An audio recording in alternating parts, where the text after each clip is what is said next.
Good evening, and welcome to tonight's episode of Prince Hall Think Tank, which is a monthly show where we talk about various topics related to Prince Hall Masonry. My name is Brother Dave Gilmartin. I'll be your host for tonight.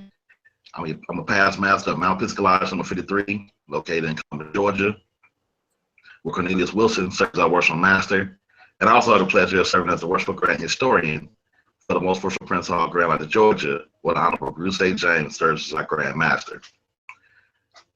As always, the views and opinions that are expressed by us tonight in no way reflect the views and opinions of the Lodge and Grand Lodge which we hold membership. Tonight, we're kind of short-staffed. Brother Curtis had some other things that came up, and Brother King Collins had some family things going on. So keep both of them in your prayers, and I'm sure they'll be back with us shortly. Tonight's episode, we're going to talk about historically Black colleges and universities and the connection between them and Prince Hall Masonry. If you have any questions about this show, feel free to post them on the live chat. That's on the YouTube page and in the Prince Hall Think Tank Facebook group. We'll try to get to as many of those questions as possible towards the end of the show. But we do have a special guest with us tonight, which will be introduced in a few minutes. So now I'm going to pass to Brother James Morgan for him to introduce himself. Good evening, everybody, and thank you again for having me here. Thank you all for joining us on the Prince Hall Think Tank. I am very excited about this topic because I myself am a graduate of the Howard University. You get a good glimpse of that? There you go. And so I'm honored and privileged to be here. I want to say a happy 150th anniversary to all my fellow Bison out there. Enjoyed homecoming last week. Love you guys. And also, before I pass the mic on to our wonderful guest this evening, I do want to take some time because I know, as you all know, we had to reschedule this episode. Part of the reason why was because, or actually a major reason why, was because I lost my grandfather, James Morgan Sr., last month. And I want to thank everybody for the outreach and the show of love and affection. So thank you so much for that, as well as the birthday wishes. Lastly, I'm a past master of Corinthian Lodge 18 here in the nation's capital, Washington, D.C., where I have the pleasure and honor of serving as the Associate Grand Lodge historian as well. The Honorable Philip David is our Grand Master. He's over in England right now, I believe, having a merry old time with all those Grand Masters celebrating the 300-year anniversary of the Grand Lodge of England. So I want to give him a major shout out. And I'm going to pass it on to our guest of the evening, the man of the hour. I speak of none other than Brother Doug Evans. Good evening. Good evening, sir. My name is Douglas Evans. I hail from W.C. Thomas Lodge 112 under the most worshipful Prince Hall Grand Lodge of Georgia, where the Honorable Bruce A. James is the Grand Master. Now, my worship master name is Mendez Jeffries, and I would be remiss if I did not give a shout out to all my brothers in 112. Interesting story real quick, Brother Morgan. My lodge membership belongs exclusively because of Morehouse College. Unlike many brothers, I did not have a lineage. I did not have a family line or legacy to the craft. And so one day I got excited as a new student at Morehouse, and I went down on Auburn Avenue, historical Auburn Avenue, rung the doorbell, Dave, and a man named James Ferguson let me in. Went upstairs, and he says, "Do you have anybody sponsoring you, son?" I said, "No, sir, but I go to Morehouse College." And he said, "Okay, you need to be in W.C. Thomas if you're going to petition, because that's where all the Morehouse men are." And from then on, I joined what I think, Dave, is the best lodge in the jurisdiction of Georgia. I also would like to say that I am the Grand Director of Masonic Education, which is a fancy way of saying if I see something that needs to be done ritualistically, I just make a recommendation to the Grand Master, and I supervise the Grand Lecturers. So on behalf of the great state of Georgia, good evening. Good evening. And matter of fact, you know what? Normally, in Masonry, different jurisdictions don't get into other jurisdictions' business. But, and maybe we'll talk about this later on, but a lot of folks do not know that my lodge, Corinthian 18, was in part birthed from W.C. Thomas 112, formerly, I believe, Crystal 112. and I had the pleasure of hanging out with your worshipful master a few weeks ago. So I might go with that. If we came from y'all, we might. I might agree with you on that tonight, Brother Evans. I might agree with that. Because everybody knows we're the best lodge in all Prince Hall Masonry. Moving on. Go ahead, Dave. But definitely thank you for that. Before we start getting into tonight's show, Brother Doug Evans and I met, I guess, over the phone probably about 2008 when I was serving as junior warden of my lodge, and he was then the grand historian. And I was trying to get a replacement, a duplicate charter for my lodge because the one we had was faded out. So he was giving me some pointers on where to research the information about our first principal officers, and it got me reading. His passion about history kind of lit a fire into him, and I started reading our lodge minutes, which go back to December 1891, and I read up to present day. And the more I read, the more interesting these stories got, the more my passion kind of failed. But one thing he told me is that if I need to learn my lodge history, once I learn my lodge history, then I can move on, learn my district history. Once I learn that, I'll be ready to move on to Grand Lodge history. And if I do these things, one day I'll write myself Grand Historian. And you look a couple years later, and now I'm the Grand Historian. So my passion for history came from Doug Evans.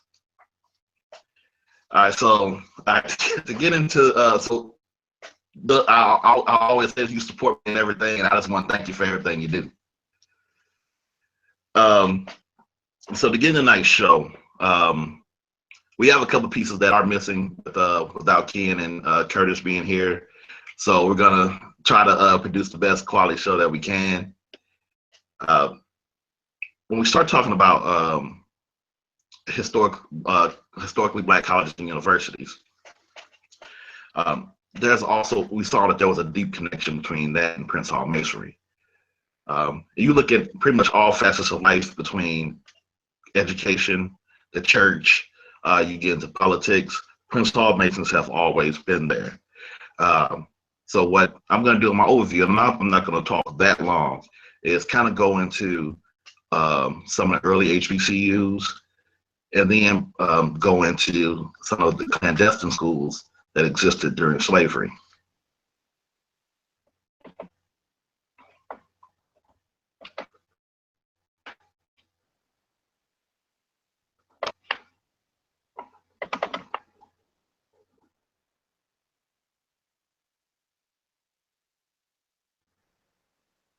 Brother Gillam, you good over there? Yep. Okay, your visuals coming through choppy, but your audio was fine. Yeah, my signal's getting kind of weird. Can you see my screen okay? No, it's frozen on you. I can't see your slideshow or anything. Please excuse us, y'all. We're working these things out. We're working it out. All right. What I may have some bandwidth tonight. All right, we'll do James. If you can go ahead and go on first, I'll try to work out the difficulties on this end. Okay. No problem. Well, good evening, everybody. Y'all back stuck looking at me, listening to my voice, but it's all right because we're gonna work it out. Tonight, I'm gonna talk a little bit about some individuals who I feel aren't really well known in or outside of Masonry, but that really should be. And so, as a Howard graduate, I knew everybody was gonna think, "Oh, Brother Morgan's gonna talk about Howard." I know. I listen to what y'all say. I listen to y'all. But tonight, I'm not going to talk about Howard, at least not entirely. I'm going to talk a little bit about some other schools. And now, there we go. Hold on. And so we're going to get right into it. Where's the screen share? Boom. All right. Y'all see that? Am I good? Yes. All right, very good. So for those who do not know what an HBCU is, all three of you, HBCU is an acronym for Historically Black College or University. These are schools that were founded mostly after the Civil War. There's a couple that predated, but these are schools that were mostly founded after the Civil War to assist with the education of the newly freed African American community. Many of these schools have gone on to become have gone from being normal schools to universities with law schools, divinity, you name it. These were the institutions that, for the most part, educated generations upon generations of African Americans. And many of us, I think, even in our audience, I saw a couple shout outs from Tuskegee and some other schools. Morehouse is in the house this evening. So we want to thank you all for your support, because truly, I believe HBCUs are one of the fruit that has grown from the tree that was originally started with Prince Hall and Prince Hall Freemasonry, and as well as our sisters in the Order of the Eastern Star. One of the first individuals I want to talk about this evening is John Berry Meacham, who was born in 1789, died 1854. Brother Meacham is actually not very well known, and I just learned about him, and I was very surprised. Brother Meacham actually is credited with starting the first Black Baptist church west of the Mississippi River. He actually began to start educating freed as well as enslaved people of African descent in the region of St. Louis, Missouri. He was originally from Goochland, Virginia, by the way. But what happened was, when he started his school, whites actually attacked it, burned it down, etc. And this is, again, going pre-Civil War. And so with that being said, what Brother Meacham was able to do was that he actually built himself what he called the Floating Freedom School. This was a school that was actually on the water, on a boat or a ship that he owned, and he built a library into it, the whole nine. And so that was his Floating Freedom School. Brother Meacham was a serious organizer to be doing that in slave territory in the 1830s, 40s, and into the 50s. But this is something that he did, and this kind of goes into what Brother Gillarm is going to talk about in a minute regarding these clandestine schools in the Black community, teaching basic literacy, arithmetic, etc., at a time when these things were illegal by law to teach to enslaved African people, particularly. One of his probably his most famous student is actually Brother James Milton Turner. And before I go into Brother Turner, I want to make sure I mention that John Berry Meacham, I'm not exactly sure what lodge or what jurisdiction that he was made a Mason. And the reason why we know he was a Mason is because he actually has a square and compass on his headstone. So let me make sure that I mention that. But one of his star students was Brother James Milton Turner. J. Milton Turner was born in 1840, died in 1915. He was a past master of Widow's Son Lodge number 105 in St. Louis, Missouri.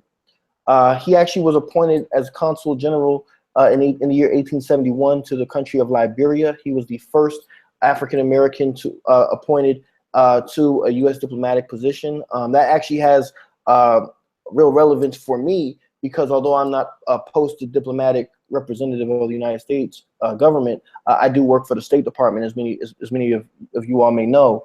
And so that kind of, to know that I kind of work in that same vein, so to speak, really spoke volumes to me when I learned about Brother Turner.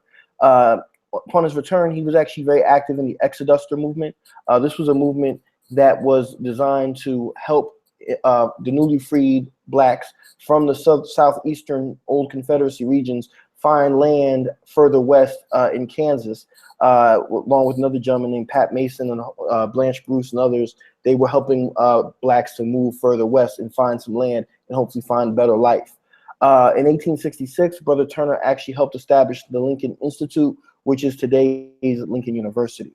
And this was a very, very powerful brother that I think many of us should know more about. So I wanted to make sure that I made the connection, because John Berry Meacham was one of his teachers. Before when he went to Oberlin, Brother Turner went to Oberlin College and whatnot. But John Berry Meacham was a very close mentor to him. So we see this lineage of activism, as well as both of them having been Freemasons. Next, I want to make sure that I talk about Brother John Mercer Langston. Brother Langston was born in 1829, died in 1897. He was a member of St. Mark's Lodge number 7, which you all should know, Brother Antonio Caffey from right here at the Prince Hall Think Tank. That's the same lodge that he is a member of today. Brother Langston actually represented Virginia's 4th District as a congressman from 1890 to 1891. And he was actually serving as Howard University's acting president from December 1st, 1873 to July 2nd, 1875. And I might add that Brother Langston was also dean of the Howard University Law School as well. So again, we see these very, very prominent Prince Hall Masons that were being active with not only organizing, but also with leading HBCUs as they were getting started up and running. So as a Howard Bison and a Prince Hall Mason, I'd be remiss if I did not mention Brother John Mercer Langston as well. And Matt, as a side note, because I know I've talked about him on a previous episode, one of his brother, Charles Langston, became Grand Master in Kansas and also was an educator and organizer of educational institutions for Blacks. I wanted to make sure that I included this. This is actually a recent event. This happened last week. It feels like forever ago for me, but this happened last week. The Grand Lodge, where I hold membership, the Prince Hall Grand Lodge of DC, and our brothers in the Grand Lodge of DC, free and accepted Masons, actually have come together to support the University of District of Columbia through a new charitable arm that they've co-sponsored entitled DC Masons, where we've endowed a $250,000 scholarship funds to the University of District of Columbia. And this is a photo that I took last week. Here you'll see Grandmaster Philip David as well as Grandmaster Roman Volsky dedicating the brand new Masonic monument that has been placed on the campus for all time, so that people would know that Freemasons in the District of Columbia, regardless if they are in the Grand Lodge of DC or the Prince Hall Grand Lodge of DC, that we agree on supporting higher education. And so I wanted to make sure that I included that, because these are not just historical things that happened way, way, way in the past. These are things that we're still doing today. And we've even got our brothers on the other side of the coin, so to speak, getting in on the action. So I wanted to make sure that I included that. I wanted to make sure that I included this, not just because I look good in this picture, but because as a Howard graduate and a Prince Hall Mason, which you kind of see both of those there in this graduation picture that I took, I felt that I had kind of inherited a legacy, so to speak. And I think all of us who have the honor and privilege of saying that we are HBCU graduates, as well as Prince Hall affiliated brothers or sisters, that we have a real obligation to uphold the legacy from which we came.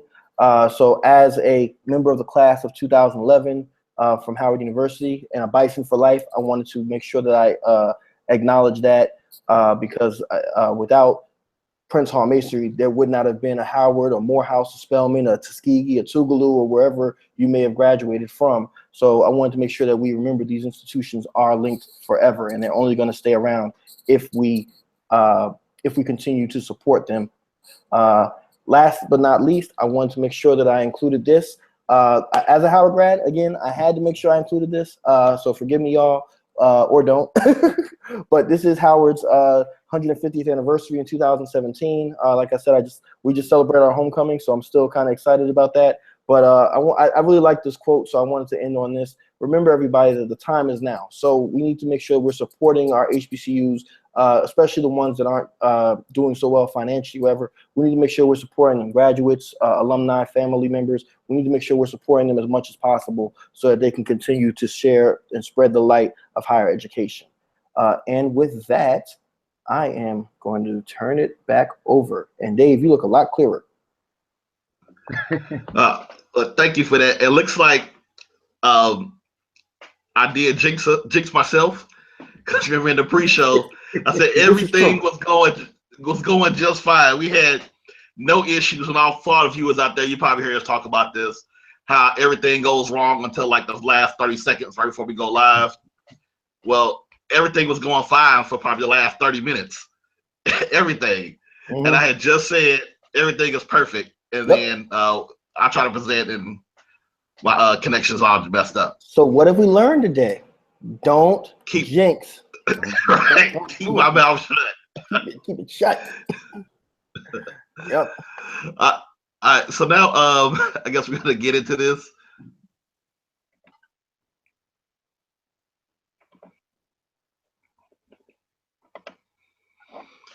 All right, my presentation is going to be called Educating the Negro. I've mentioned this quote several times. This was in a letter that Lewis Hayden wrote. Lewis Hayden was past Grand Master of the Prince Hall College in Massachusetts. This is part of a letter that he wrote to past Grand Master James Sims in 1874. James Sims was the first Grand Master of Georgia. And this is significant because both of these men were former slaves. Both of these men were abolitionists, and Lewis Hayden being a past Grand Master at the time, and Sims was essentially past Grand Master as well. These men were at one point the conservators of Masonry in their jurisdiction, and they were looking at helping to further education. So Lewis Hayden starts off the letter with, "The dark day of slavery is fast passing away, and as its shadows recede, it is our duty as colored men who were the subjects of oppression to advance toward light and knowledge." To me, that's very profound when this comes from two former slaves talking about educating other Black men who previously didn't have those opportunities to be educated. When we talk about the early HBCUs, I probably mess up the name, but Cheyney University of Pennsylvania. This is the oldest HBCU in the United States, founded in 1837. Then we have Lincoln University of Pennsylvania. This was founded in 1874, and this was significant because this university was the first degree-granting HBCU in the country. One of the more well-known HBCUs is Wilberforce. And this is in my opinion. From what I'm looking at, a lot of the abolitionists were all some either came from or somehow connected to Wilberforce. This was founded in 1856. It was the first HBCU to be owned and run by African Americans, which was definitely significant for its time. There is one rumor that one very prominent Mason from this area, Horace King, for those that may not be familiar with Horace King, he was a former slave who later gained his freedom through an act of Alabama legislature, and he was also a bridge builder. He went on and got involved in politics and several other things. He was a member in Ohio who demanded to Alabama, who helped start the first lodge in Columbus, Georgia. And he was said to have attended Wilberforce University as well. Then we have Harris Stowe University in Missouri, which was founded in 1857. So these are just a few of our early HBCUs. And now we're going to start talking about getting to some of the clandestine schools. See, in the South, as you all know, it was illegal for slaves to be educated, but some of these men were still educated anyway. It could have been the owner simply allowing his children to educate his slaves, or the owner is basically turning a blind eye knowing that the slaves were being educated. So to fast forward a little bit, this was right at the end of slavery. And if you all are familiar, or if you heard the term, I know you all have, of 40 acres and a mule, this quote comes from that meeting. What I'm talking about comes from that meeting that happened with the Savannah ministers. And many of these ministers later became Prince Hall Masons. And I was doing a study later on, I probably posted in the think tank group as the names of the ministers and what lodges they later became a member of. Reverend Garrison was the leader or the spokesman for the entire group. Now, it's said that the quote unquote unsung leader, or the hidden, or I guess the man behind the scenes, was Alexander Harris, who later became a past Grand Master of Georgia. But in 1865, when Reverend Harris was asked, "Do you think there is intelligence enough among the slaves of the South to maintain themselves under the government of the United States and equal protection of its laws and maintain good and peaceful relations among yourselves and with your neighbors?" So Reverend Garrison responded with a simple, "I think there's sufficient intelligence among us to do so." So when you start thinking about that, why would he would say that there was there's sufficient intelligence among us blacks in order to do this? And slavery had just ended. So this person he wrote a book, and he did a study on these clandestine schools. This is Brother Richard Robert Wright. He was a member of Mount Moriah Lodge number 12 in Savannah, Georgia. So in 1894, Brother Wright consulted with past Grand Masters Alexander Harris and James Sims to get information about these clandestine schools. Basically, and the word clandestine that we're using now is basically these hidden or secret schools. Past Grandmaster Harris and Sims had both been educated in these schools, and Sims himself became a teacher in these schools. One of the earliest clandestine schools formed in Charleston, South Carolina around 1744. And one of its purposes was to educate free blacks. In order to go to the school, you had to be free. But what we start to see happening with the expansion of the slave trade, that you had a lot of slaves and free blacks migrating from South Carolina to Georgia. When we were looking at our early Grand Masters in Georgia, James Sims, Lewis Toomer, John DeVoe, Anthony K. Desney, all these guys had migrated, their families had migrated from South Carolina to Georgia. So it's very likely that the education that their families had received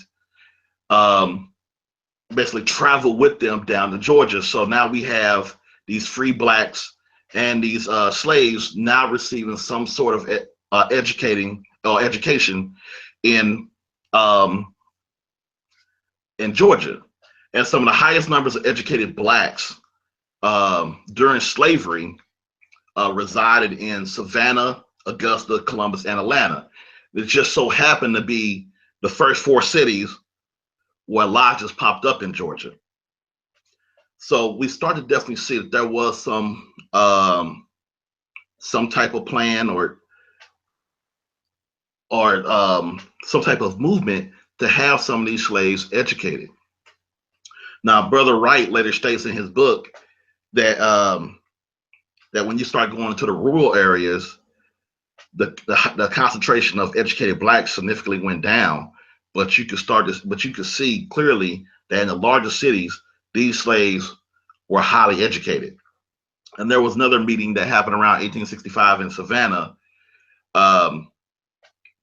where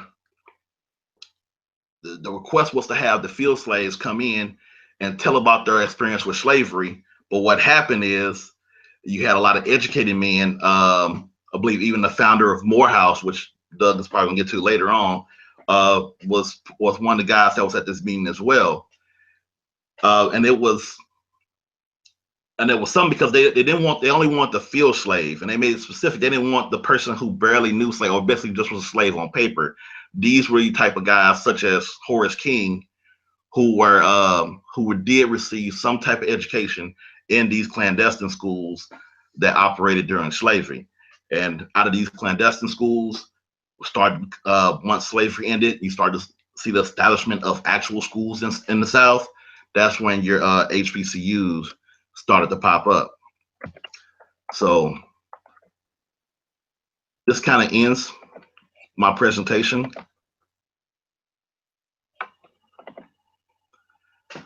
And I will turn it back over to Brother Doug Evans. Thank you, Brother Dave and Brother James. Man, that was some great information. I really don't know how I can top that. And, you know, my format is a little crude, Brother Morgan, as a Morehouse student. I'm just going to try to do my best rude job to present. It's not in the think tank tradition, but hopefully you all won't be too embarrassed. So let me load it up. Brother Evans, let me say respectfully, we've already let you on the show this evening. So, I mean, you know, your Morehouse on the think tank, I mean, we're embarrassed. No, I'm just joking. All right. Let me know if you see my presentation now. Yes, sir. Yes, sir. We got it. Okay, Brother Dave, you always have the coolest titles for your presentations. This was a presentation, Brother Morgan, that started about 3 years ago with a good friend of mine in Star of Georgia Lodge that invited some of us alums during homecoming weekend to sit and talk as Freemasons. And we met at the historical Pascals. I don't know if you're familiar with that, Brother Morgan. The historical Pascals is around the corner in the Atlanta University Center. And I was asked last year to do a presentation on Freemasonry and Morehouse College. And so that will be part 2. Part 1 is going to be just a general overview of historically Black colleges and universities, and it's linked to Prince Hall Freemasonry.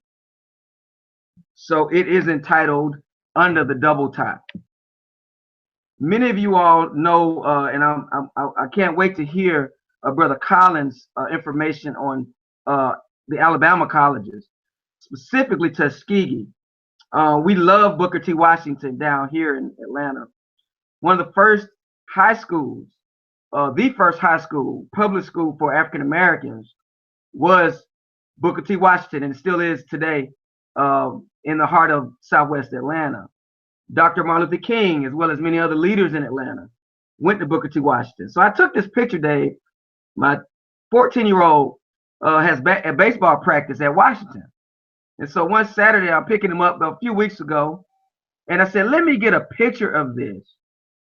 Because this statue is also at Tuskegee University. For you all who don't know, it depicts lifting the veil of ignorance. Some of our lodges back in the day, Brother Dave, would actually take candidates to look at this so-called slave being brought out of darkness. And there's some implements on the top of the book that he's holding. And I think there's some lodges that may still frequent that statue. Second slide, you see my lovely wife at the top, Brother Morgan. She's a Bennett Bell out of Greensboro, North Carolina. These two pictures it sits in the room of our sons, because we thought, what better way to show them that they need to go to college than to show mom and dad getting their, cap and gown and representing for our schools. So underneath, you see, Brother Morgan, the Morehouse College class of '99. That's my cap and gown picture. And again, historically Black colleges and universities, the double tie. Dave, I'm sure you noticed that lovely strong seal of 1870 that's across from the HBCU sign. We also see a reference to our founding father, Prince Hall, as we realized that he too wanted to educate African Americans in his home in around 1787. Okay, Dave, you did a great job mentioning the first 3 colleges, and I'm going to just highlight those. I won't be redundant, but Cheney was the first.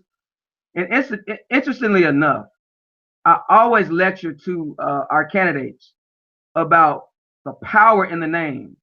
And when Prince Hall and his companions had the good sense to come up with the name, they didn't use American Lodge, they didn't use Ethiopian or Colored Lodge, or even Black Lodge. They chose to call themselves African Lodge. And Cheney initially was called African Institute. You have Lincoln University in 1854 in Pennsylvania. You have Wilberforce, as Dave referenced. And interestingly enough, Dave, Charles Wesley, the author of Prince Hall Life and Legacy, a great Prince Hall Freemason, was a president of Wilberforce. And at the time he was president of Wilberforce, he brought another Prince Hall Mason, Dr. W.E.B. Du Bois, over to the faculty. I have him listed as Hiram Lodge number 4. And if that's wrong, Brother Morgan, hopefully you can correct that before the end of the broadcast. No, that's correct. And I'd also add that he also taught at Howard University, but you're right, he wasn't Hiram 4. I don't know how I left that off, Brother Morgan. I'm sorry about that. It's quite all right. And interesting tidbit, Dave. Dr. Henry Rutherford Butler, after the strong leaders from Savannah helped form and perpetuate Freemasonry in Georgia, were men of color. Most of the leaders were, of course, in Savannah, except for the great city of Columbus and W.E. Terry. And we know from then, at the turn of the century, Dr. Butler became the first Grand Master outside of Columbus and Savannah. And he went to Lincoln University. And so I just had a little picture of him down at the bottom to pay homage to his alma mater. Now, this is a very dear picture to me for my folks from Texas.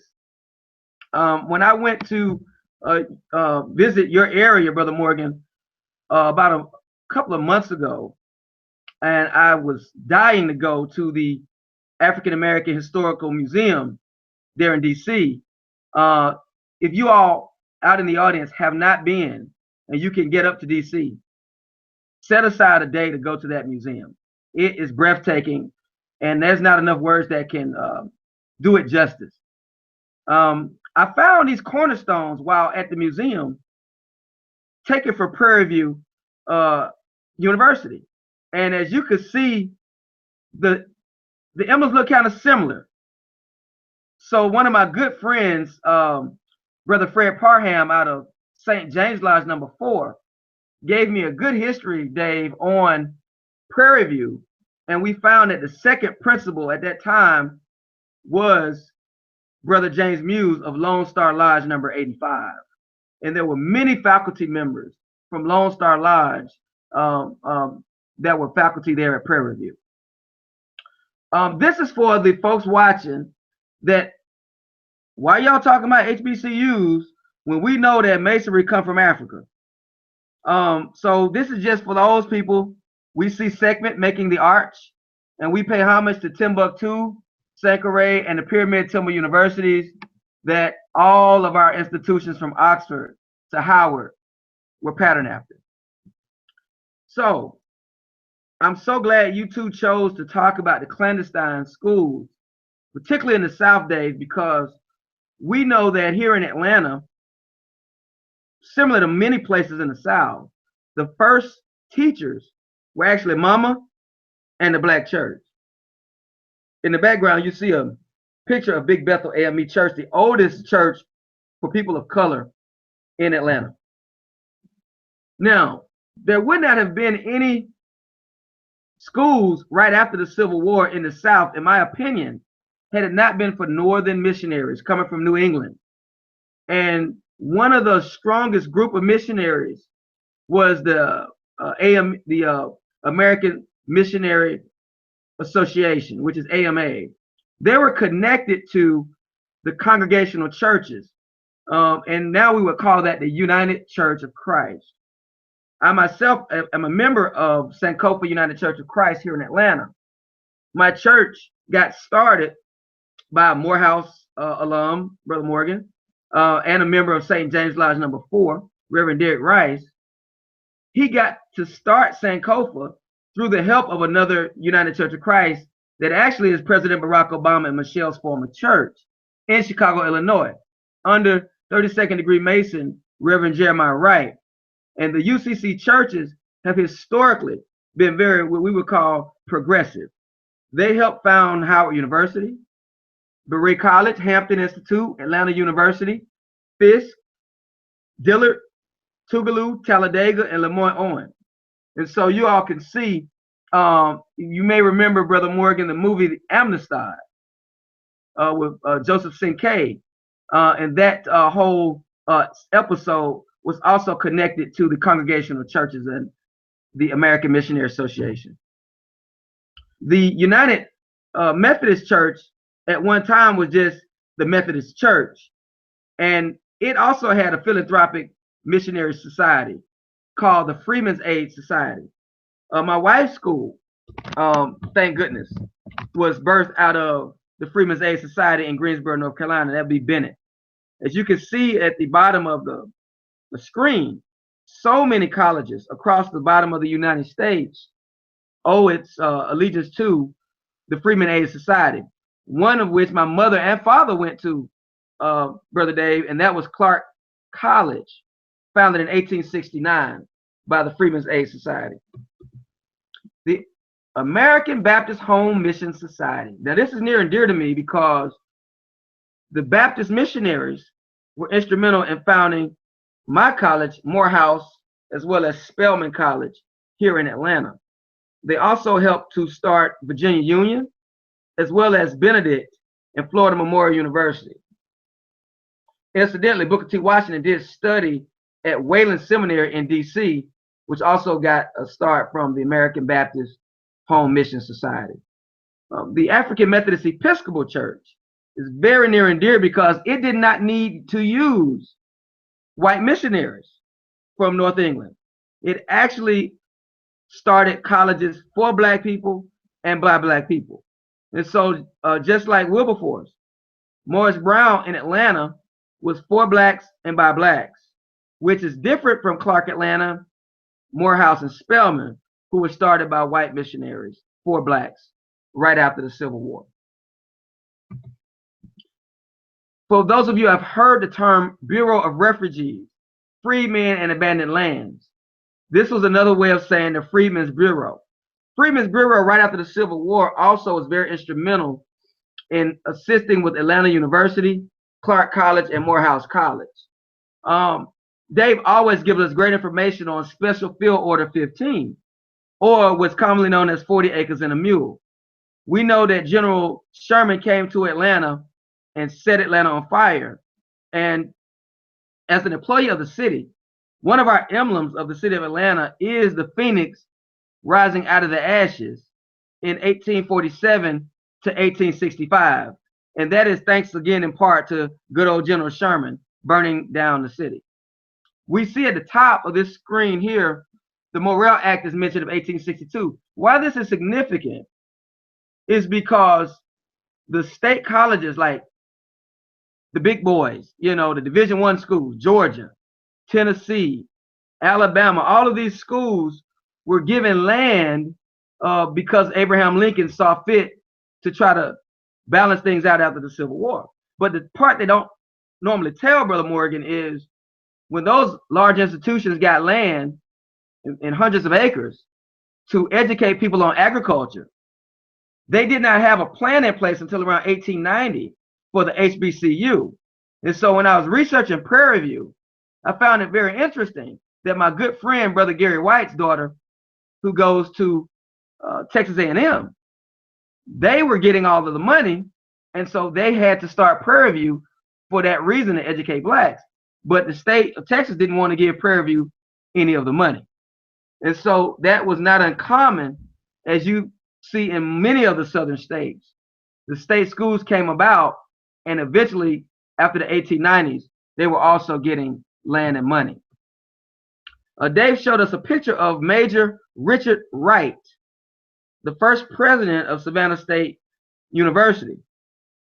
Initially, when it was founded near Georgia University of Georgia, in Athens, Brother Gillarm, and it was called at that time Georgia State Industrial School in 1891. President Wright was a member of Mount Moriah Lodge number 15 in the fair city of Savannah under the Grand Lodge of Georgia. Dave, there's so many things we could say about Reverend James Sims. One of the things we know is that when Savannah State was formed, he was the first proctor, or someone that would be over the discipline of the students, to make sure tests were administered properly. And so he had a lot of hustles. He was also appointed as judge, and Dave gives a great history of Grandmaster Sims, the first Grandmaster of Masons for Georgia. And one of the things that we find in the history is that when he was given the title judge, he wasn't even an attorney. And that might have been okay if you were white. And so many of the white leaders went, and I think the papers reported him as the N-word judge for the city of Savannah, and they protested Sims being a judge down in Savannah. He also helped formulate the college along with Richard Wright. And so we pay homage to our founding father, James Sims. We see at the bottom that he authored the book, The First Colored Baptist Church of North America. He was also one of the people instrumental in the first lodge being given a dispensation out of the Mother Grand Lodge in Massachusetts, which we call Eureka Lodge 11 and became Eureka Lodge number 1. Again, you see Richard Wright at the top of the page, and you see underneath my lodge founder, William Charles Thomas, who founded my lodge, Crystal Lodge 112 in 1892, which became W.C. Thomas Lodge in 1935, right after the Great Depression. The reason all 4 men are on this page, 3 of them are Masons, Brother Dave. The one to the right is not. Alonzo Hernan. He's mentioned here because he was one of the wealthiest African Americans at the time, and he, along with W.E.B. Du Bois, were instrumental in the Niagara movement, and they had the which became the forerunner of the NAACP, and they all went down to Niagara Falls. Underneath him is the first senior warden and charter member of the oldest lodge in the city of Atlanta, St. James Lodge number 4. Dr. Roderick Badger was one of the first African Americans that we can document to practice dentistry. He was so successful, Brother Dave, that the white dentist went to the city council and protested him being a dentist. His brother, Robert Badger, is also the charter junior warden of St. James Lodge number 4, and he was what they call a traveling dentist, so he went into country towns and practiced. These 4 men all went to the Storr School. And so, Brother Morgan and Brother Dave, you talked about clandestine schools. Well, the Storr School was one of the first schools operated in Atlanta, and they met in a boxcar in 1861 that was donated by the Freedmen's Bureau. And yes, when Brother Wright was being interviewed as a young student at the Storr School, he made a statement, "How are you all doing at this school?" And his statement was, Brother Morgan, black people, I should say, are on the rise. And that statement got printed in numerous periodicals. The Storr School actually was the forerunner of Atlanta University. Here we have the first documented teacher in Atlanta, a member of St. James Lodge number 4. Also, Brother Dave, he's buried out at Oakland Cemetery. We showed some fellows of the craft on a tour on just yesterday, his gravesite. He was the first person in Atlanta of color to have a grocery store. They document Brother Tate as being the father of black business in Atlanta. And his school met in Big Bethel Church, or the oldest church congregation. And that was in 1865. And so, getting toward the end of part 1, you see the Atlanta University Center, which is what I'm basically highlighting on tonight. Clark Atlanta University, which Clark College merged with Atlanta University in 1988 and became Clark Atlanta University. Unfortunately, Dave and Brother Morgan, when I was a student at Morehouse, I spent too much time over at Clark and I was not taking classes. And so I'll just leave it there. But I probably would have graduated on time had I not been spending so much time over across the street. You see Morehouse at the top and you see Spelman at the bottom. And to the right, you all see Morris Brown College. Now, I just got to get this in, Brother Morgan. You see General James Edward Oglethorpe to the left, basically the father and pioneer of Freemasonry in Georgia. There's a debate among some Masons that Georgia has the oldest Masonic lodge in the United States, and I believe Pennsylvania makes a claim that it also has the oldest Masonic lodge. Well, we also know that Solomon's Lodge number 1 was born out of the need to fix the credit issues of the debtors in Britain. And though we say it was a buffer colony to protect the South Carolinians from the Spanish in Florida, Georgia was really started as a Masonic invention at the 1733 Grand Lodge session in England, where they decided to harvest land in Georgia and cultivate the land to help get the British debtors out of debt. So this page is titled Cast Down Your Buckets, and this is a take on the famous debate between Booker T. Washington and W.E.B. Some people even say Booker T. Washington and Marcus Messiah Garvey. At the top of the page, you see Atlanta University, founded in 1865, right after the Civil War. Underneath, my alma mater, Morehouse College, 1867, around the same time as Howard. Underneath that, Clark College in 1869. Then the first Masonic Lodge coincidentally starts right after that. St. James Lodge number 4. Many of the persons instrumental in Atlanta University and Morris Brown College were the pioneers that got the petition for St. James Lodge number 4 in 1871. The charter of St. James Lodge that is housed in our temple is probably one of the oldest documents, handwritten charter, one of the oldest documents in the Black Atlanta community. H.R. Butler Lodge was founded not too long after that in 1883. Gate City Lodge, December of 1887. Morris Brown College, 1881, along with Spelman College, 1881. W.C. Thomas Lodge, 1892, my lodge. And then you see the Greek fraternity started to become strong in the city. Kappa Alpha Psi Pi chapter at Morehouse, 1921. Omega Psi Phi Psi chapter, same year. Alpha Phi Alpha Rho chapter, a few years later. And Sigma Pi Phi Boule, which we know is the oldest Greek fraternity, was started in 1920.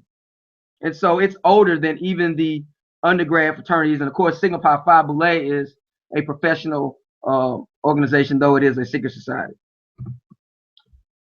I won't be long on this slide. There's a lot of verbiage here, but we see Bishop Wesley Gaines, a member of Phoenix Lodge number 13, which today in the city of Macon would be Central City Lodge number 12. And I'm sure Dave will correct me if that's wrong. Morris Brown College was basically started for blacks by blacks in the basement of Big Bethel AME Church. Now, to me, this slide I like to call, Dave, 3 the hard way.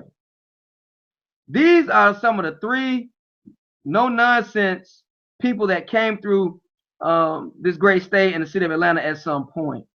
W.E.B. Du Bois' office is still on the Atlanta University campus. It's near Morris Brown. And it was actually at that time part of the School of Social Work. He was a member of Widow's Son Lodge number 1 in Connecticut. So though, Brother Morgan, he taught at various institutions, Howard being one of them, he made a lot of strides in the field of social work while being a professor over at Atlanta University. Booker T. Washington, out of the Grand Lodge of Massachusetts, graduated from Hampton Normal School and also helped found Tuskegee University. But one of my favorites, and I know you guys talked about him during the AME podcast, Bishop Henry McNeil Turner, a member of Pythagoras Lodge number 11 in Savannah, and in 1863 became a chaplain of the military for men of color. He served 12 years at Morris Brown as chancellor. So that concludes part 1. Part 2, Brother Morgan, as you can see, 1867 to 2017, 150 years, history of Morehouse College. Let there be light. This is our school song, Brother Morgan. I won't bore you with the lyrics, but I will point out some words in Dear Old Morehouse. The word pledge, the word loyalty. Next stanza. So to bind each son the other into ties more brotherly.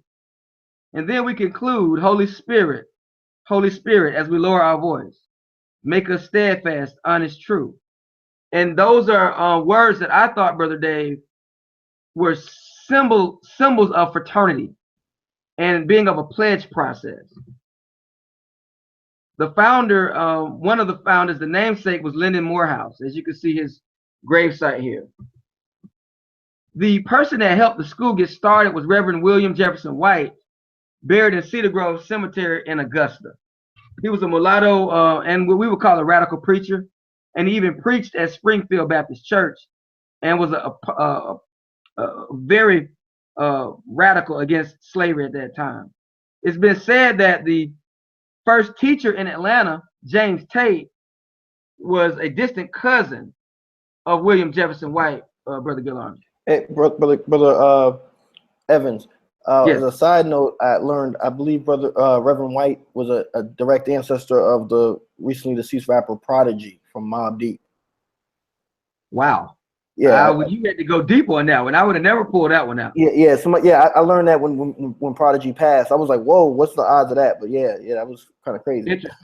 Interesting. As you can see here, Dave, you see the marker of Springfield Baptist Church, and this is very interesting, Dave, because Springfield Baptist Church in Augusta, Georgia, says that it was started around 1773 and then got its building sometime later.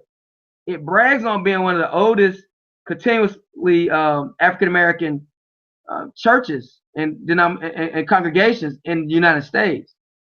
The interesting part about that is when you take the tour of First African Baptist Church in Savannah, they make the same claim. And so I always love the history of both Savannah and Augusta. And you can see a picture of Springfield down at the bottom and the cornerstone to the right. On the cornerstone, if you look close enough, Brother Morgan, you'll see the name G.H. Dwell. Here's a picture of Reverend Dr. George Dwell. He was very instrumental in the formation of the Grand Lodge of Georgia in 1870 with James Sims. Dave is often on us about paying homage to those grandmasters that passed on. And so in 1920, we see that even Brother Dwell went with a procession of 50 Masons to lay a wreath on past Grandmaster Sims' grave. He obtained the rank of Deputy Grand Master in the Grand Lodge in Georgia from 1870 to 1876 for my records, Brother Dave. And according to the members of Banneker Lodge, he was the lodge secretary there in Augusta. Interesting fact that I found, Brother Morgan, that his daughter, who he named Georgia Dwell, was one of the first Spelman alums to go to medical school. And so we see a small picture at the top of the lodge, Banneker Lodge, which is our third lodge to help form the Grand Lodge of Georgia. At the bottom, we see Friendship Baptist Church, which when our beloved Falcons got enough gumption to get a new stadium built, Friendship Baptist Church sold the church for the stadium to be built. So that location is no longer there. Morehouse College was born in Augusta in 1867 as the Augusta Baptist Institute. And the name was changed in 1879. When it moved to Atlanta, it became the Atlanta Baptist Seminary. And it met in the basement of Friendship Baptist Church. Now this picture here, don't be alarmed, Brother Morgan. We got this picture from some website of some Masons at the altar. I was about to call Bruce James. I had him on speed dial. But as you can see, the emblem in the Morehouse ring to the right is also encapsulated in a marble tomb dedicated to Benjamin Elijah Mays that sits directly behind our oldest building on campus, which is Graves Hall. And of course, at the time I was at Morehouse, this was not there. But in subsequent years, they dedicated this memorial to Dr. Mays. And as you can see, there's a book that was giving an account of Freemasonry and its emblems. And one of the symbols that we know of that we can talk about is the blazing sun. And so you see, interestingly enough, Brother Morgan, a blazing sun, and the Latin word et factor es lux, which can be translated, let there be light, and the light was created. You see the Morehouse seal there. When the school moved to Atlanta and was renamed a third time from the Atlanta Baptist College in 1897, then the name was changed again to Morehouse College in 1913. And so we can see a little similarities of the Masonic symbols in the Morehouse seal. Let there be light. This is the Morehouse Chapel that all Morehouse students are well acquainted with. We all have to go to chapel. I believe it's on Thursdays now, where you go one day a week, and it's kind of like church. You see Dr. King on a square pointing the way to the schools, the classrooms across the street, and he's showing the students the direction. You also see, Brother Morgan, a very large cornerstone commemorating the 125th anniversary of Morehouse College, which coincidentally would have been 25 years ago. Underneath, a commemoration of the I Have a Dream speech, which Brother Dave and I often talked about, this incident where it was alleged Dr. King was made a Mason. It actually goes back to the year 2000 when this commemoration took place, and the anniversary of the March on Washington. And so these things are all housed on the Morehouse Chapel. We see Dr. King from another vantage point, and we see an obelisk built directly across from Dr. King. It's dedicated to Howard Thurman, Brother Morgan.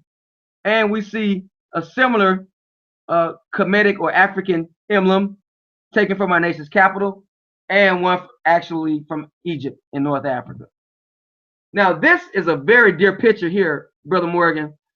When Morehouse men sing the school song, or when they commemorate the commencement at the very end, and we sing Dear Old Morehouse, after everyone has graduated, we link up. Not uncommon for many lodges to do when they're celebrating the loss of the broken chain of a fallen brother. When I was a young student at Morehouse, Brother Dave, and I started researching W.C. Thomas Lodge, I was blessed to meet the Honorable Joseph Walks. And I asked him, as you asked me, how can I do the history of my state? And he told me to first do the history of my lodge. In doing that, Brother Dave, I met a brother that was doing research on Dr. King, and he told me to meet him down at the King Center, where we went inside, and he got me a copy of John Wesley Dobbs' FBI file. Now, I got to tell you, Dave, most of the FBI file was redacted, but the parts that I could read talked a lot about Dr. Mays, John Wesley Dobbs, Walter White, and I believe Alonzo Herndon. The Gang of Six. Now, these were the heavy hitters in Atlanta in education, Brother Morgan, but I will go on record and say that we can only prove Masonic membership for Grandmaster Dobbs, the bottom, and W.E.B. Du Bois, the middle, at the middle bottom. Grandmaster Dobbs at the top, of course, did go to Morehouse Academy, Dave.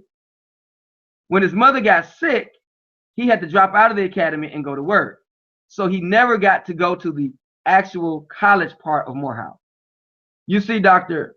Mays in the middle, who Dave will be the first to tell you, everyone calls him a Freemason, but we have not been able to determine what lodge.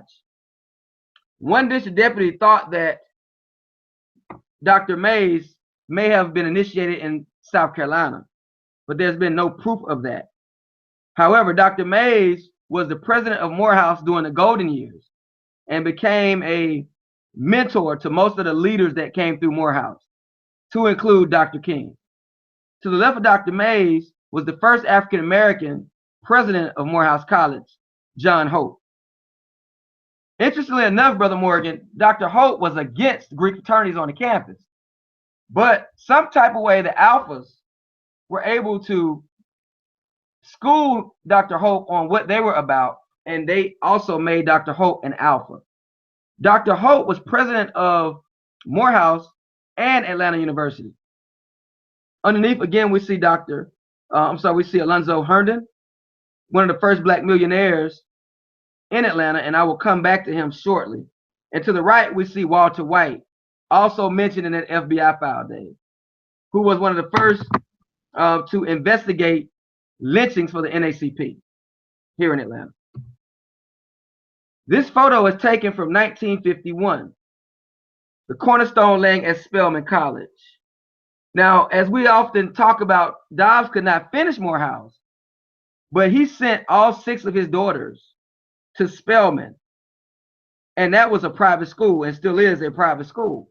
And you could imagine what type of expense that might have occurred.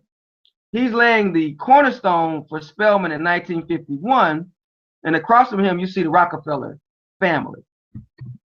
This is that same ceremony, Brother Morgan, and you see the Masons decked out in their best. And so this was a big affair to lay the cornerstone at Abbey Dorm right there on Spelman's campus. The Morehouse Grand Masters. Again, John Wesley Dobbs was Grand Master from 1931 to 1961. Dave, correct me if that's off. And he did go to the academy.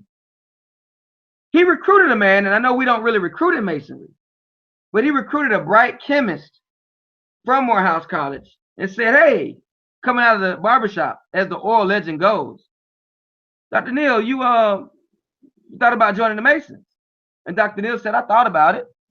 A member of Kappa Alpha Psi. And so John Wesley Dobbs, being a larger in life figure in Atlanta, talked him into joining the lodge, and he joined my lodge, W.C. Thomas Lodge number 112. At the bottom you see Grandmaster Dobbs kneeling down with Rockefeller. This is a very instrumental person at the history of Morehouse campus, Dave. You see C.B. Dansby Hall. That's where everyone goes to take their math. And that's the math building. His nickname was Pop Dansby. He was known to, if you didn't have enough money to finish Morehouse, he would shoot you a few dollars here and there. Pop Dansby was also one of the founders of Omega Psi Phi at Morehouse. During my lodge history, Dave, I found out that Claude B. Dansby was the worshipful master of W.C. Thomas, my lodge, from 53 to 54. In the lodge photo at the bottom, you will see Pop Dansby to the right of the worshipful master in the junior warden's column. I have a question, because you mentioned the fact that they like to give money away when people couldn't finish school. Does that program still exist where they can just give me some money to? I tell you, Brother Morgan, I wish it was when I was going to school. Oh. But no, Pop Dansby, as a Morehouse professor and a mathematician, he was kind of a genius from all the oral accounts. He would help struggling students from time to time. Here's a picture, Dave, of Atlanta consistory circa around 1950s. And you see an older Brother Dansby to the far left of that picture. I believe in the center you see Robert J. Walters, and he's actually to the far left, first row. Day that Dr. King was honored by Grandmaster Benjamin Barksdale. Barksdale wanted to do something to say that the Masons honor you, Dr. King, and everything that you did for us in this city and civil rights. And so we gave a honor in death to Coretta Scott King and Martin III. That was never intended, Brother Morgan, to be a Masonic degree, but of course, bad information got put out there, and to this day, Dave is still clearing up Dr. King being a Mason. But this picture was taken from that famous event. Benjamin Barksdale, Grand Master, was also an alum of Clark Atlanta University. Now, this is a very interesting photo, Dave, because we see the Morehouse ministers of Ebenezer Church. We see Daddy King. We know that Daddy King, to the left, received his 33rd degree along with William Home Borders in 1944. We've had a hard time validating where Dr. King's dad was raised. And I think Dave may have run across some info on that, but we haven't been able to find him in the Atlanta lodges. To the right is the Reverend Otis Moss Jr. out of the Grand Lodge of Ohio. And we have in the middle, Dr. King's maternal grandfather, Reverend A.D. Williams, graduated Morehouse in 98. We could not verify, Dave, his lodge affiliation. So at this time, it's uncertain. Pastors of Wheat Street Baptist Church. Before Auburn Avenue was named Auburn, it was called Wheat Street, and it was changed to Auburn Avenue. The oldest Baptist church on that street is Big Bethel AME. The second oldest church is Wheat Street Baptist Church, and its second pastor was a charter member of Gate City Lodge number 42. He's also a member of the Board of Trustees of Morehouse College in its early history. Reverend Borders, as you see to the right, was a good friend of Daddy King, and he was a pastor of Wheat Street for about 52 years. So you can imagine how popular he was as a pastor. He graduated in 1929. One of the most famous politicians out of the city of Atlanta was John Wesley Dobbs' grandfather. As you can see, Maynard Jackson, on that infamous day that we recognized Dr. King, Maynard Jackson is wearing his apron, standing next to Grandmaster Barksdale. To the left of Maynard Jackson in that photo, we see his father, Maynard Sr., who graduated Morehouse class of 14. Also, Prince Hall Mason. We know that Maynard was a member of H.R. Butler Lodge number 23 because his grandfather, John Wesley Dobbs, was also a member of that same lodge after being raised in a lodge called Progressive Lodge number 181. Incidentally, Brother Morgan, Maynard graduated college, I believe he entered at age 16. And as you can see here, the next picture is the famous Dr. Edward R. Carter of Friendship Baptist Church. Anything you want to know about Atlanta, Dave, get the book, The Black Side. And it was written by St. James Lodge member and pastor of Friendship, Reverend E.R. Carter, who was also a member of Morehouse College class of 1884. Here you see the heavyweights in politics. Julian Bond, class of 71, member of St. James. Maynard Jackson, class of 56, member of H.R. Butler. Michael Lomax, class of 68, member of St. James. All alums of Morehouse College. Now, this picture was for you, Brother Morgan. We don't have a proof of Sam Jackson being a Mason, though he did wear the pin in the movie A Time to Kill with Halle Berry. He did have a Masonic pin on when he's playing the attorney in that movie. Sam did hold Daddy King hostage, though, Dave, in 1969 when he took over the school and shut the school down. You know something, Brother Evans? Yeah. I'm just, in my mind, I'm trying to visualize Samuel L. Jackson opening up a Masonic lodge as worshipful master. I'm sorry. I just got that visual in my head. I'm sorry. Continue. Brother Tyler. Across from him, Brother Morgan, we see the famous Reverend Dr. Butts, Dr. Calvin Butts, class of 71, and he's a member of the Most Worshipful Grand Lodge in New York and a 33rd degree Mason.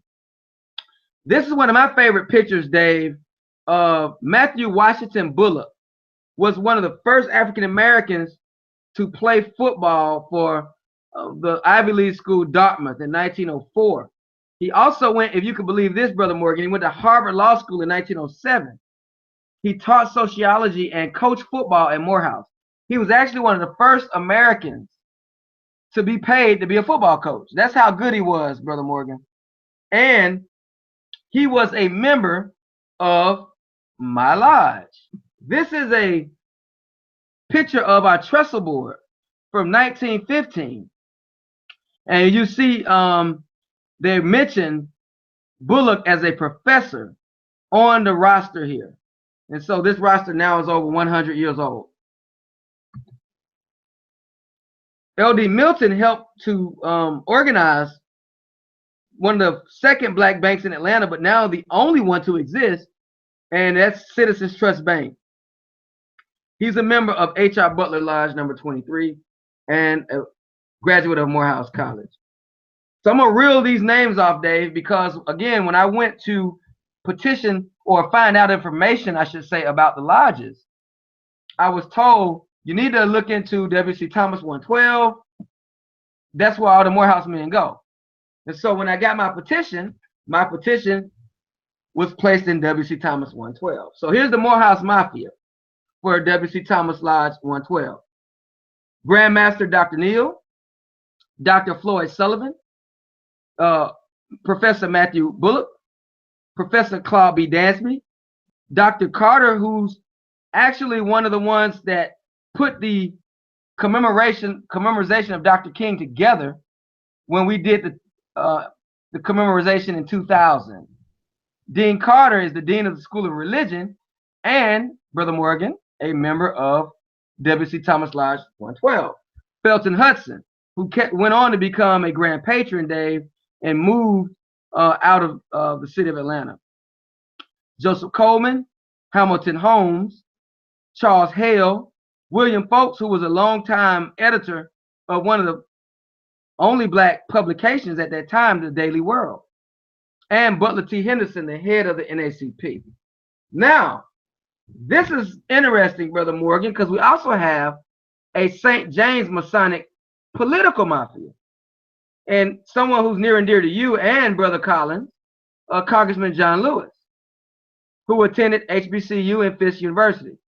Ambassador Andrew Young, who attended Dillard and Howard University. All members of St. James Lodge number 4 here in Atlanta, Georgia. State Representative Julian Bond, who's deceased now, member again of Morehouse College. Derek Bozeman, former city councilman, alum of Morris Brown. Michael Julian Bond, who is Julian Bond's son, who I partied a little bit with, Brother Morgan, last week at homecoming. He's also running again for city council, alum of Morehouse College. Now, these last three, Brother Morgan, you'll get a kick out of. Kwanzaa Hall, also a member of St. James Lodge, went to MIT. City Council President Caesar Mitchell, a good friend, also Morehouse College alum. Another good friend, State Senator Vincent Fort, went to Clark Atlanta University. Those last three names, Brother Morgan, all members of St. James Lodge, are all running against each other as we speak for the mayor of the city of Atlanta. So you have three Masons all running for mayor, all members of St. James Lodge number 4. We have a wall of fame in Morehouse where these portraits are placed on the wall. And we see Buck Benny.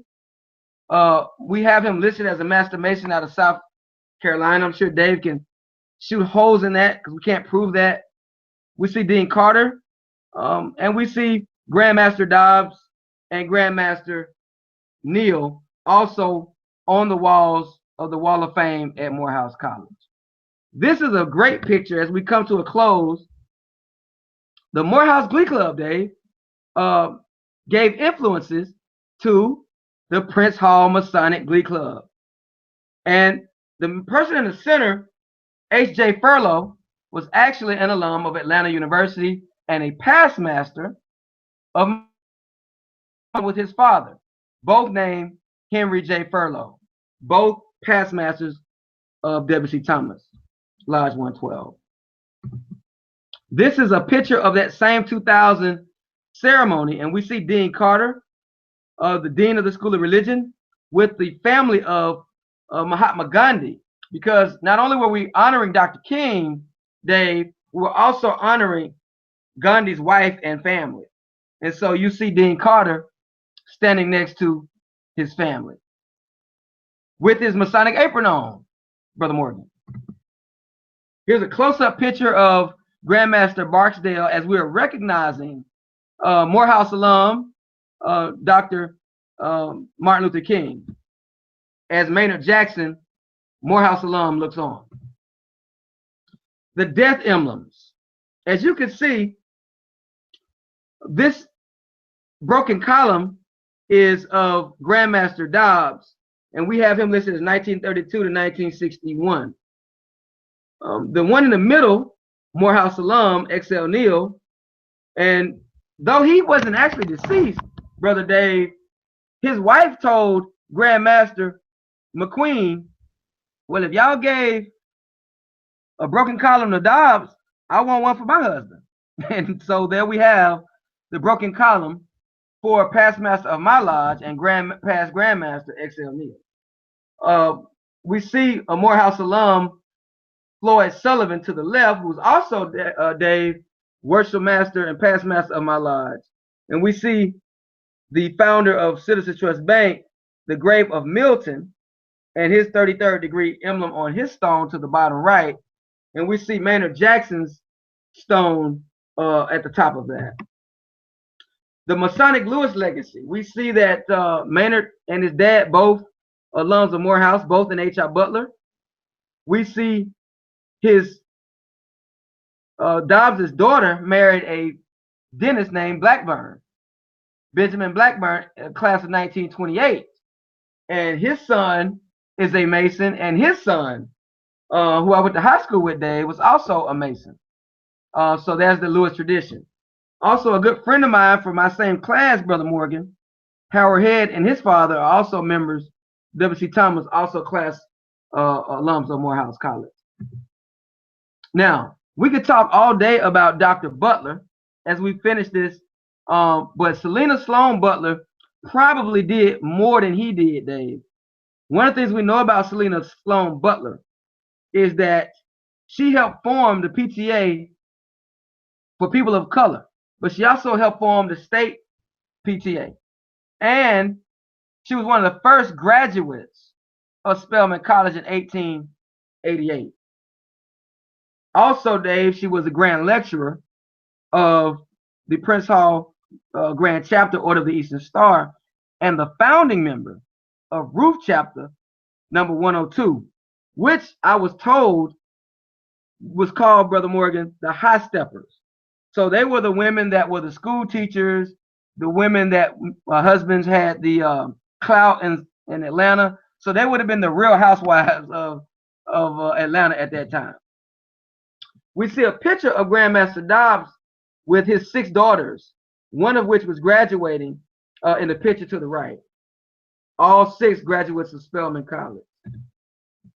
Now, we have a little bit of operative masonry here. John Hope Hall, as you can see, the columns, Brother Morgan, and we have the oldest building, Graves Hall, as you can see the lily work on the columns there at Graves Hall, the oldest building on our campus. The picture at the top, and I think it's the last picture, Dave. The picture at the top is the Atlanta University football team around 1924. The bottom person at the first row, third from the right, is W.C. Thomas Jr., my lodge founder's son. You see Maynard Jackson underneath that picture with his apron on, and you see across from that Dr. King coming out of his office, which was housed in the Masonic Temple at 330 Auburn Avenue. That was a great picture you showed, Brother Morgan, of the Grand Lodge of DC and the Prince Hall Grand Lodge. giving back. You see the bottom, Dave, the commanders of the right, 33rd degree Masons are donating their annual fund to help Clark Atlanta University students. Initially, under Deputy Willis Brown, that money used to go to Morris Brown. And then in later years, we start giving to students at Clark Atlanta. So they have an actual fund set up over at Clark Atlanta. To the right, you see our very well-known Deputy Grand Master, Morehouse alum in the center, Sanford Bishop, and to his right, another well-known Morehouse alum, Brother Burt. And underneath, the wives of the ballers of the city of Atlanta. There's John Hope's wife. There is, in the center, Herndon's wife. You have Walter White's wife. W.C. Thomas, my lodge founder's wife, is third from the left. And so they had a literary society, Dave, called The 12. I'm still trying to figure out where they got that title, The 12. So that concludes my presentation at this time. Oh, man. Yeah. You know, I am so glad that I do not have to do any type of presentation after that. Man, listen, y'all don't understand. Y'all just witnessed history right there, man. Yeah. I mean, that while it was lengthy, that might have been one of the deepest presentations I think we've had on the show to date. So I think y'all just witnessed some history, folks. Yeah. And I do have to apologize. In my slide, I've already corrected it. I had Brother Wright being a member of number 12. The chapter I'm working on in the book from Seals to James, I was talking about Mount Moriah and the lodge we had in Eufaula, and I've been working on Mount Moriah number 12 for quite some time. And as soon as I saw yours, I'm like, how the heck did I make that mistake? But yes, I have to apologize. I've already corrected on my slide, as well as some other things that was in there. But definitely want to thank you for that presentation. That was deep. And as good friend Brother Green just stated, he said it's time for a trip to Atlanta. All right. And, Brother Green, I know you watch this. What you got to do, you got to come to one of Brother Doug's Atlanta Masonic tours. If you don't do nothing else in your Masonic career, you got to go to that tour. I believe it should be mandatory for every Prince Hall Mason in the world to go to Doug's Atlanta tour. It is amazing. Right. You will learn a lot. I believe we was trying to get to a couple questions. I know the hour is well spent. One of the earliest. I'm sorry. Go ahead. Can you hear me? Okay. Yeah, I have some feedback. Go ahead.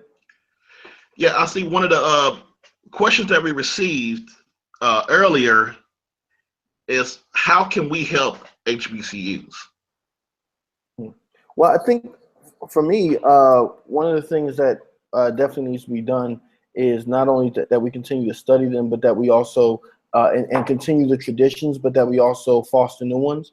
I'm very big on the idea of supporting them not only with my dollars as a alumnus, but even still, I mean, you know, even if you didn't go to one, I mean, there's nothing wrong with giving charitably, supporting events, fundraisers, things of that nature, as well as sending your kids there and trying to make sure that our young people know these types of bits of information. I mean, I don't have children personally, but when I do, I think I'm gonna refer them back to this video and say, hey, you need to listen to what Brother Evans was saying about the historically black colleges down in Georgia. You need to read these different history books and things so that our students know that these schools are viable. I think sometimes, especially after the civil rights movement, what has happened, and it's happened I think in Masonry too to some regard, is that we think that just because something is black owned and operated means that it's second rate, and that should not be the case. So I think by giving of our time and our talent, and as well as our purse, that those are the things that will really help HBCUs to continue to prosper and to grow. And it's a shame that some of the most historic ones, such as Morris Brown, which we did not really get too deep into as much as we probably could have, Morris Brown, Cheney, a number of these schools have fallen on hard times. Brother Evans mentioned the AME episode. Well, in that episode, when I talked about my ancestor, Reverend W.J. Hightower, he was actually a trustee of a HBCU, Payne University, which I kind of wanted to talk about that tonight, but I didn't get into it. But that school died back in the 70s.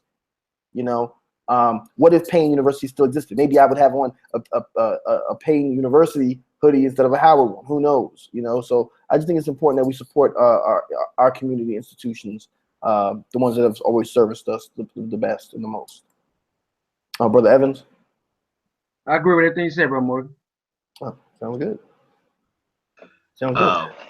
You know, the person I tried to push my daughter to Tuskegee. That didn't work out too well. She ended up going to the University of North Alabama. But one question I guess I got for you all, I guess I'm kind in this episode, I'm kind of like the outcast, kind of sort of. So I attended the University of Management and Technology in Arlington, Virginia, where I graduated from. But you all attended HBCUs, so how does that make you feel, knowing, I guess, going through life on a daily basis, knowing that you graduated from an HBCU versus some other college like the University of Georgia or the University of Alabama? Do you feel a different sort, I guess, a sense of pride from attending an HBCU? I'll let the Morehouse man speak first. Definitely, Brother Dave.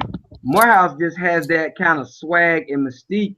But Morehouse and Howard and FAM and a few others, I think, are so different than many HBCUs. So when you talk about a Howard, you're talking about a premier institution. And when you talk about a Morehouse or Spelman, you're talking about a school that has a tradition of excellence, which I may not be able to say that exactly about every HBCU, even though they all carry a certain tradition. But when you compare it to some of the majority universities, does its name still carry that same weight? And so that's a battle that many of the schools have to fight, that particularly with a private institution like Morehouse, when you're paying almost $40,000 a year, if you're not on scholarship, some students have to ask in 2017, is it worth going to a Morehouse? And for a non-traditional student, they may be able to just log in on their computer and not go to a bricks and mortar school. So I think that the way we do school is even changing now, Dave, with online campuses. And I'm hoping that the HBCUs will keep up with some of those trends. Brother Morgan? Yeah, you know, to answer your question, I think that there is a different sense of pride in the sense that Brother Evans spoke on tradition. And for me, to be able to say, similar to how I look at Prince Hall Masonry, to be able to say that, you know, I have not just family members, but my friends and whatnot that come out of these HBCU traditions, I think is very, very important to me, especially as a historian, because for a long time, HBCUs were all that African America had. You know, actually, I usually do a book recommendation, so I'm going to recommend everybody get this book. I just happen to have it here on my dining room table this evening. The Howard University First 100 Years by Rayford W. Logan. This is actually the second history book, if I recall correctly, that was published by Howard. They did a 50-year version also, which I would probably sell somebody else's child to get a personal copy of that. So if you have it, let me know. But in any case, you know, the thing that I liked about this book, and even if you're not interested in Howard history, I would still recommend getting it and reading the first chapter, where it talks about the education of Blacks in America before you had HBCUs. It talked about self-educated Blacks such as Frederick Douglass and Benjamin Banneker, but it also talked about private libraries, benevolent societies, and those types of organizations.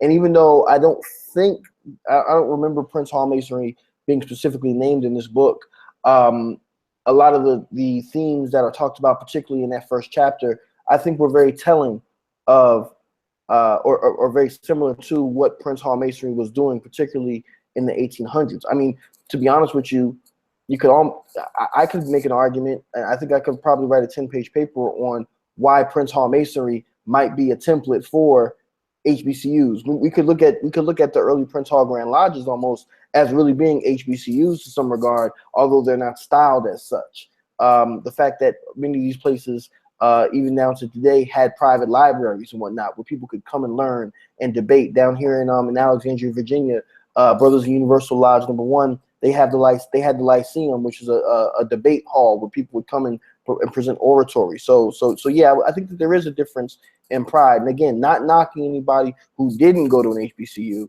but I think that there's something that I think there's a tradition there in HBCUs that is very special. Brother Gillard? Thank you for that, Brother Morgan. I don't think we have any more questions. So I actually have a question for our good Brother Evans. Brother Evans, I wanted to ask you, because first of all, this was very well done presentation. I wanted to ask you, what do you think is the obligation of Prince Hall Masons, particularly in Georgia, with this history, but also nationwide? What do you think is the obligation of Prince Hall Masons and Grand Lodges to HBCUs as a whole? Ooh, I love that question, Brother Morgan. I think I'll look at my lodge and my consistory, for example. I think that if you have a scholarship, if your lodge does a scholarship, if your consistory does a scholarship, if your Grand Lodge does a scholarship, I think that those monies should in some way benefit an African-American child, but as a whole, an African-American institution. So I would hate to see a student that's on full ride that's going to University of Georgia be given a scholarship from the Prince Hall Grand Lodge. I would prefer to see that B student that may need a little bit money, to go to school, but that's also going to take that and go to an HBCU. And so I think part of our responsibility is to keep those institutions going. When you mentioned Morris Brown, Brother Morgan, it really breaks my heart to see the way Morris Brown folded, because a lot of it was because of outsiders that came down, and the president, and the whole thing with the financial aid.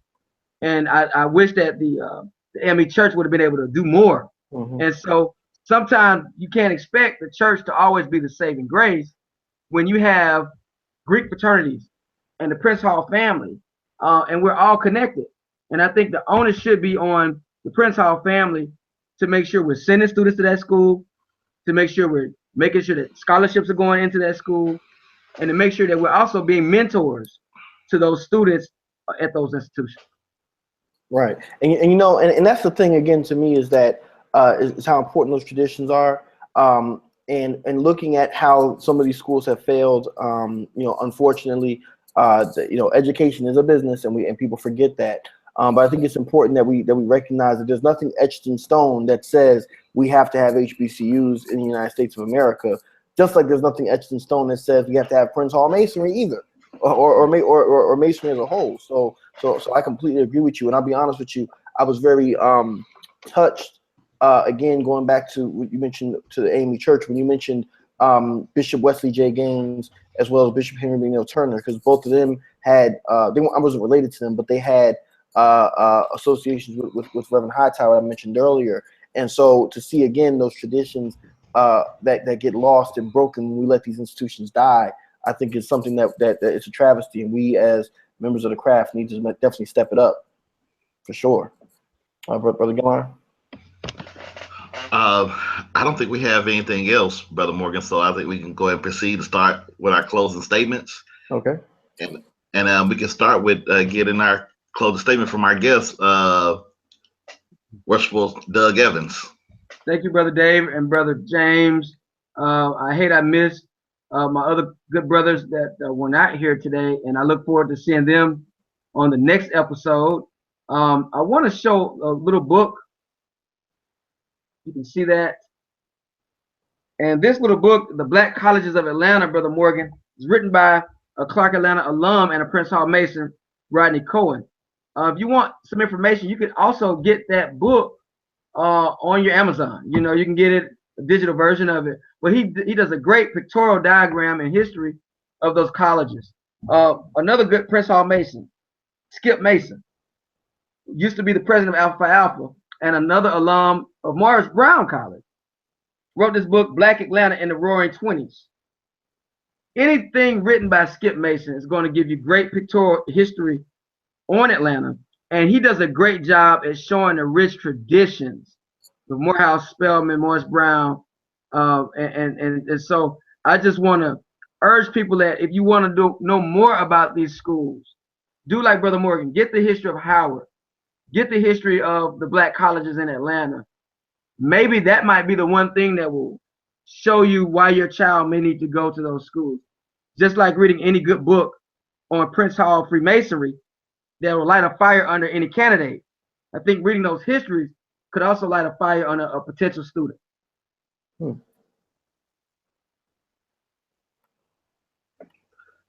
Thank you for that, Brother Evans. Brother Morgan? Well, again, I just want to thank everybody for tuning in with us. You know, we always appreciate it, and I'm so sorry that we had to reschedule this episode, but I'm happy that we got to make sure that we got it done, because this was definitely informative, particularly for me. Dave talked about being an outsider earlier because he didn't go to an HBCU.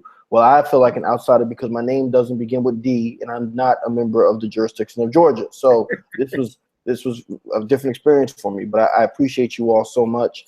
I will be traveling out the country next week, so I'll be kind of in and out. So y'all may or may not be able to reach me. So if you need some suggestions or questions or anything like that, feel free to reach out to Dave and Ken and the guys, and they'll get it to me.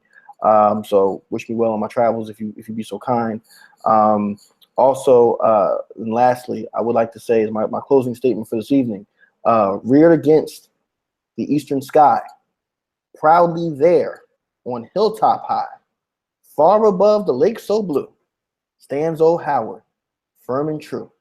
There she stands for truth and right, sending forth her rays of light, clad in robes of majesty. O Howard, we sing of thee. Thank you. That was for you, Doug. Oh, wait. Side note. So the one thing I learned from your presentation at the very beginning is some kind of way Prince Hall Masons are able to get very beautiful women that we really don't deserve. So tell your wife that I said I think she's lovely, and you know, I'm happy that that you got her. I don't know how you got her, Brother Evans, but you got her. I'll take that, Brother Morgan. Dave, back to you. Well, definitely want to thank you all for tuning in tonight's show. I learned a lot. It's anytime Doug speaks, I always learn something. Brother Morgan, I want to also leave you something with. This is from a conversation in 1966 with Sovereign Grand Commander John Lewis to Excel Neal, and he stated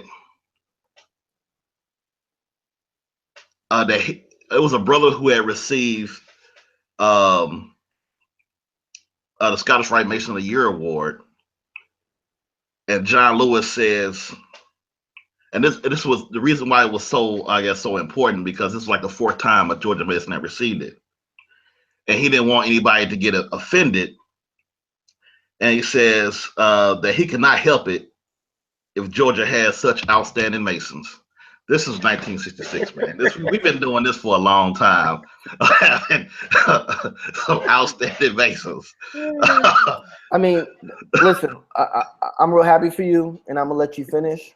But I just want you to remember that by the time that y'all had a Grand Lodge, that DC, we had been on and cracking for. Anyway, moving on.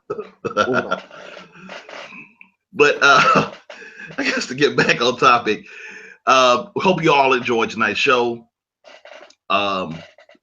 We hate that we had to reschedule so many times, as Brother Morgan stated. But the next show is going to be one that's going to be of great interest. This one is a project that's been taken on by the Flax Society, and I believe it's been titled the Grimshaw Offensive. So on the next show, we will be talking about Grimshaw's book and how his version of history has impacted some of our current Prince Hall Grand Lodge's history now. So this is definitely a show that you all will want to tune into. I'm sure you all will learn a lot. As always, now the baseball season ended once the Cardinals didn't make the playoffs. But now that we're in the NBA season and our Knicks got the first win over the Cleveland Cavaliers, we on the big things. So go ahead and put on your Knicks jerseys, put on your hats, or your sunglasses. It's gonna be our season. We're gonna make the playoffs. You know something? Y'all don't see the behind the scenes. Like we can see how many viewers we have, and every episode that Dave comes out talking about this clandestine sports team that he likes, the viewership goes down. Dave, you're killing the think tank. Dave, you're killing it. Good Lord. And then wait, we got the Knicks, and then we got Morehouse. Good Lord, why am I even here? Y'all pray for us, the Prince Hall Think Tank. We trying to get it together. So, look, the brother got his hat on. Good Lord. So once again, thank you all for your support. And we hope to see you on the next episode of the Prince Hall Think Tank. And as always, feel free to post your questions, suggestions, anything that you have for us in the Prince Hall Think Tank Facebook group. Good night, everybody.